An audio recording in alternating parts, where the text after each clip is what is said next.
This is so cool. It's just so you know, when we started this idea about this conference, we had no idea how this was going to work, but we did stretch way out, as you've noticed. We tried things that had never been tried before, because again, you can't fake this stuff, right? If you want people to be entrepreneurial, you have to take on this risk yourselves, and we've just been thrilled by what this has been like. So thank you.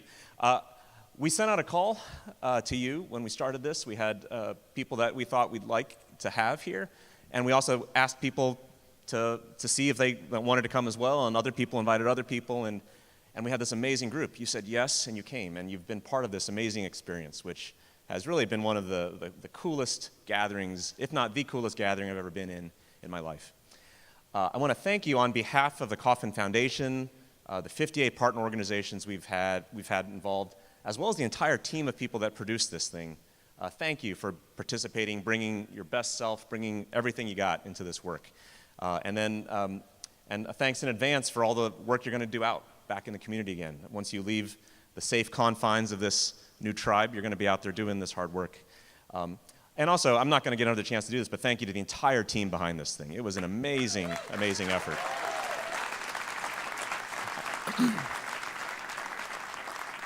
And I decided I didn't want to go to individuals because I'll never stop. There's just so many individuals involved, but you've seen them. You've seen them, and when you get a chance to, whoever you see working on this, just thank them for the awesome work they did.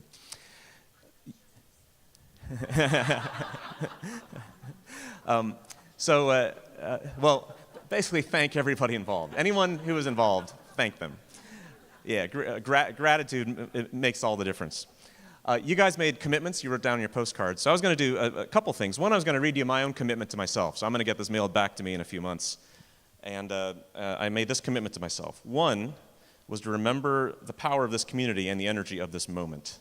I think when you're in the moment, you get that power, and then when you're back out, it can feel lonely again as you're out there, back out in the world. And I think what I want to do is when I get this postcard back, I want to feel that again.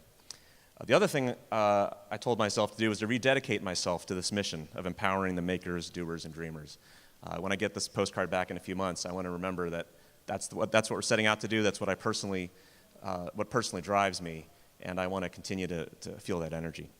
The other thing I want to do with you is to tell you what Coffman's commitment is to you. So over the course of the last few days, I've actually been listening very actively. I've been having lots of conversations with people throughout this entire event. And I've heard a bunch of things, so I wanted to play some of that back to you and also tell you what Coffman is committing to. So we are going to commit to do this at least 2 more times. So 2018, 2019, we're definitely going to do it then. And perhaps beyond. So let's see how this goes. We got 3 years to make this thing a huge success. I think this first year was pretty awesome. We got 2 more years to make it even better, and then we're going to see what we're going to do with it next. The other thing is we commit to you to take all the content you've given us, all the ideas we've generated here, and to, one, give it back to you, as Andy said, so feed it back to you, get that input back, and then we're going to feed that into the work itself, so into the playbook that we're building, codifying the materials, the learning, the ideas, the stories, the examples, into a set of learning tools for you. So as you go back out into the world and do this work, you've got that with you. So that's our commitment, is to be a learning resource for all this work and to start to build that practice and the support tools that you need to do this work effectively. Another commitment we'd like to share with you is to continue to be a co-creator with you. So the stories that you're giving us of the work that you're doing out there are actually the work itself. We're just synthesizing it, but the real work you're doing is the creation part, and we are all in this together. So we commit to continue to be in that role and to help be an active collaborator with you in making this possible. A few themes I wanted to play back to you. These are questions people are asking about the conference, about the ecosystem work, as well as what Coffman is trying to do. And I thought I'd play these questions back to you just so I could answer some of the questions and perhaps leave some of the questions hanging as just open questions. One is the importance of the community of people here in this room. That came from a lot of places. There was actually 2 sorority sisters that connected after 36 years not seeing each other, which was really cool, which also just shows some kind of karmic power to this tribe. But the importance of the community both being built here and then into the future. And so there have been a lot of questions we've heard around, well, how are we going to continue to keep that community alive? And The answer is we don't totally know because we're looking for ideas, but we've heard people say they want to keep this going. So we're going to be looking to build out those tools so you can continue to share with each other, both in this event as well as into the future in different types of formats and tools. So we're going to experiment with a bunch of ways to do that, but we hear you. We want to keep this community active, and we're going to continue to find ways to do that. Another theme that we heard emerge a lot was around this, the idea of culture change as a movement, and that we have strength in numbers. That you can be, if you have 100 crazy people in 100 cities, it's a pretty lonely sport. But when you got 100 crazy people all in one room, the people that seem crazy are the ones on the outside. And so by having that strength in numbers, we have power, and it gives us the strength and the confidence to do this work better. And so we realize that, and we hear that, and we want to continue to power that sense of togetherness. A third theme we've heard a lot is around practical tools, and some of the questions we got around, what kind of research and validation can we do around this work so we can take it into our communities if we need to convince people, whether they're people in the chambers of commerce or in government or business people or whoever in the community that we're trying to convince. Can we create ways to validate this work? And so we hear that, and we've got a RFP out for primary data gathering and ecosystems, but that's just a first step. We're going to be doing a lot more around the research and validation piece. People are asking about engagement tools. So what do you do in a community? How are we going to help, whether it's Coffman helping you in a community, or what kind of tools can we give you as you engage in your communities? We got that. I don't know all the answers to that, other than that it's something we know it's important, and we're hearing feedback from you on how to do it. I think we want to get more and more granular with you about what that looks like and start to understand what kind of engagement tools would be most useful to you in that work. And then another theme I heard was around business models. As you're doing this work, a lot of ecosystem building is quite laborious. It sometimes feels like it's a rock you're pushing uphill that never seems to stop going uphill. And so building it into sustainable business models and making it less and less hard, as things should be, is important. And that's a theme we want to continue to explore. And maybe the final thing I heard a lot, and I actually saw one of the tweets just go by on that, which is, why is Coffman doing this work? So what has happened at Coffman, and what's behind the strategy and our vision? And I guess I'll just give you a quick answer on the strategy so you can all hear it at one time, which is, Coffman is in the business of empowering the makers, the doers, and the dreamers. So we are focused on increasing entrepreneurship. We are at half the historical rates of entrepreneurship. It feels like there's a lot of pent-up ideas and energy in this country, and it's really, really important that the people who have the ideas feel empowered to go out and do them, because I think the country we need that right now. We're in a place where people with ideas and have the energy to solve them don't feel like they can actually do anything about it. And so it's really important we get out there and do that. So as part of that, we've identified a few ways we're going to tackle to try to affect that kind of change. One is around ecosystem building, specifically how we empower these communities to be effective, to in turn empower the entrepreneurs in these different communities, because that's how we can get large scale. And the change that's required all across the country is so big. And we can only do this with an army like this, and helping this army, not an army in the sense that we tell people what to do, but we equip the army, we supply them, we can fuel them, and then we can help bring them together. So that's one big piece, is this ecosystem work, professionalizing the practice of ecosystem building and giving you the tools and the models and the metrics and the stories and the case studies to make this possible. The other piece of our strategy is around individual entrepreneurial learning. It's still really hard for entrepreneurs to learn. Most of them still have to go on Google and hunt around for answers to their questions, and it's not a very efficient process. So we're building tools to actually enable that. We are right now in the process of taking the old Fast Track Entrepreneurship Training course that Mr. Coffman started 24 years ago, and we're moving it online. We're in alpha testing right now. In about 2 weeks, we're going live with beta testing. If you want to be a beta tester, let us know. We can get you in as a beta tester. And in a few months, if all goes well through beta testing, we will launch it free. It'll be online, modular, interactive, and any entrepreneur that wants to go online and take a full entrepreneurial course can do so without any entry costs whatsoever. So that is one piece of it. That's just the first element, and then after that, we're going to build that into an online collaborative community where people can ask questions and they can find each other and start to share even more within communities. So that's a bigger vision focused around building the underlying digital platform for entrepreneurial learning. The third piece is around leveling the playing field, looking for gaps in the market, whether it's socioeconomic or demographic or geographic gaps, and trying to figure out what works. We don't have enough at Coffman to fund every great idea out there. We'll run out of money before we can make a dent in the problem. But we can help identify what works. We can fund experiments, and then we can take that learning and then put that back out. So you guys can do that. So that's where our strength is in trying to figure out what works and running these types of tests and sharing learning and sharing knowledge so we can accelerate the process of the work you do. And the final piece of the strategy of what Coffman is trying to do is to try to look for the really cool disruptive ideas that we just don't know about yet. And so we're trying to build a venture pipeline for the really best ideas out there and trying to accelerate them back out in the market. I tell folks we're not the National Science Foundation, but we can be like DARPA, which is we can take great R&D and then commercialize it and translate it into the marketplace so people can do stuff with it. So that's what's going on at Coffman. That's how we're thinking. And if you think about the theme, perhaps through all of that work, is that it's about giving fuel and tools and power to people on the ground doing the work. So we're enabling and we're empowering rather than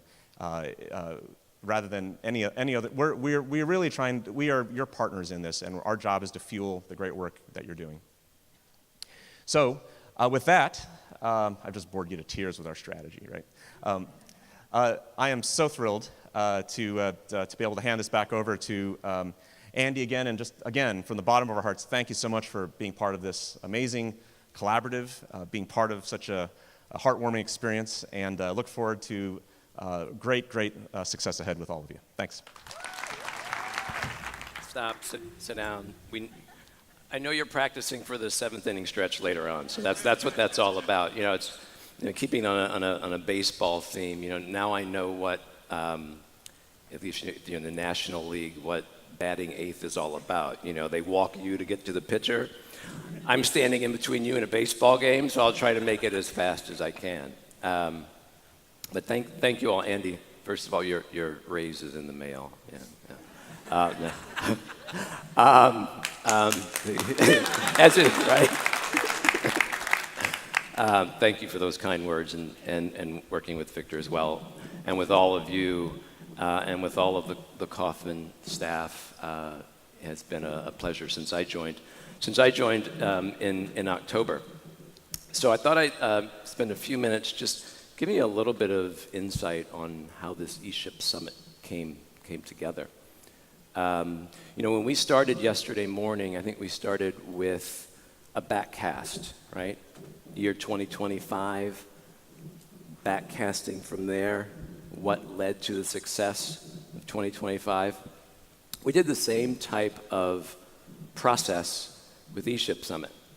A core group of us met in a very small room on the second floor of this hotel on October 2nd. And what we said was, we're going to backcast from June 23rd, 2017. Let's go back. And what does success look like? What will success look like on June 23rd, 2017? What will people be saying when they leave? What will we have had to achieve success-wise in order for all of you to walk out feeling fulfilled? 5 things. We said we wanted to legitimize the profession of ecosystem building through convening a community of entrepreneurial ecosystem builders. Produce understanding of what an entrepreneur ecosystem is and why it's important. Co-create 3 to 5 tools that you can start enacting in your communities right away. Make it unique and meaningful.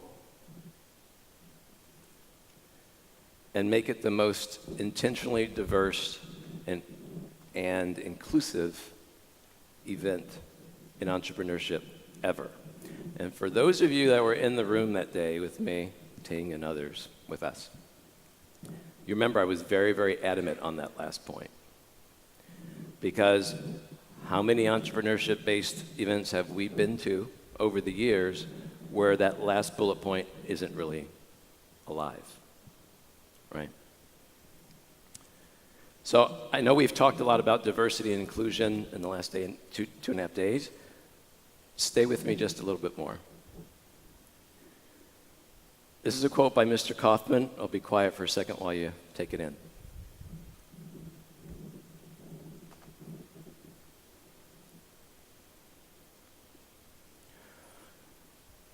What Mr. Coffman was saying then, what was true then and what is true now, he's talking about diversity and inclusion, connectedness. Can't do it alone. Diversity is work. Diversity and inclusiveness takes work. It has to be intentional. It's also about equality. It's about having an equal seat at the front table to make decisions about your business and about your efforts. So as you start to grow your businesses, if you start your businesses, grow your businesses, or you're coaching others on how to start and grow their businesses, remind yourselves that you can't reach the customers you need unless you know who those customers are. And as the demographics in the nation are changing, you have to have equal representation in your businesses, in your leadership, on your boards, in your lives, in order to reach those customers, to understand what the customer's needs are. Andy threw some stats at you a little bit earlier about diversity and inclusion here at the event. There are a couple I want to add. Obviously, 48 states, and this is because of all of you, because we reached out to many of you, say, who do we need to have in this room? Asked you to dig deep. Think again, think a couple more rungs. We got 48 states, plus Puerto Rico, Washington, D.C., 10 countries,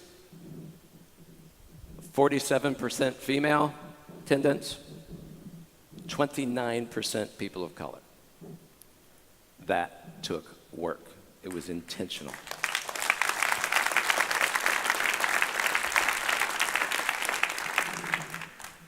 So as we carry forward, as we leave today, I just want us all to just remember, and again, I know you've heard this before, I hit this one more time. We're talking about the viability and the sustainability and the survival of our nation's economy. Right? So understand and appreciate how important diversity and inclusion is. It's for all of us. It represents all of you, regardless of demographic, regardless of geography. It's all of us. And with that, let's go make some change and make some things happen. Appreciate you. Thanks very much. All right.